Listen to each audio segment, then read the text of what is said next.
Happy கேரன் வணக்கம். ஆலு பராத்தா சூப்பராக டேஸ்டியாக எப்படி பண்ணலான்னு பார்க்கலாங்க.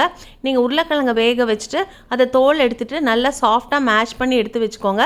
கடாயில் எண்ணெய் விட்டுட்டு கடுகு உளுத்தம் பருப்பு, அதுக்கப்புறம் கருவேப்பிலை, பச்சை மிளகா, மஞ்சப்பொடி, பெருங்காயம்லாம் போட்டு இந்த உருளைக்கிழங்க மேஷ் பண்ணி வச்சா நல்லா அதில் போட்டு நல்லா வதக்கிக்கோங்க.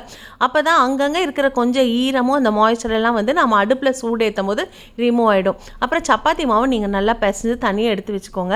அதுக்கப்புறம் இந்த வேக வச்சு வதக்கி எடுத்து வச்ச உருளைக்கிழங்க நீங்கள் சின்ன சின்னதாக வட்டமாக பிடிச்சு நீங்கள் தனியாக இப்போ ஒரு 10 போடுறீங்கன்னு வச்சுக்கோங்களேன், அந்த 10 எடுத்து வச்சுக்கோங்க. அப்புறம் இந்த சப்பாத்தி மாவு இன்னும் கொஞ்சம் நல்லா சாஃப்டாக நீட் பண்ணிகிட்டே இருங்க.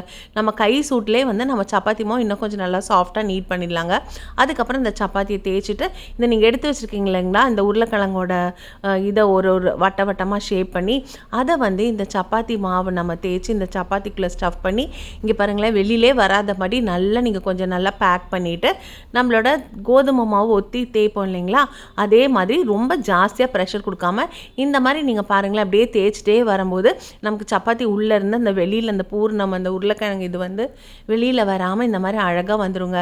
அதுக்கப்புறம் வழக்கம் போல் நம்மளோட தோசை தவாவில் இந்த சப்பாத்தியை தேய்ச்சி வச்சுருக்க இந்த ஆலு பராத்தாவை அடுப்பில் போட்டுட்டு உடனே எண்ணெய் ஊற்றாமல் 2 தடவை முதல்ல ஒரு தடவை நீங்கள் திருப்பி போட்டுட்டு அப்புறமா ஓரமாக எண்ணெயோ நெய்யோ விட்டு சுட சுட சூப்பராக சந்தோஷமாக சாப்பிடுங்க.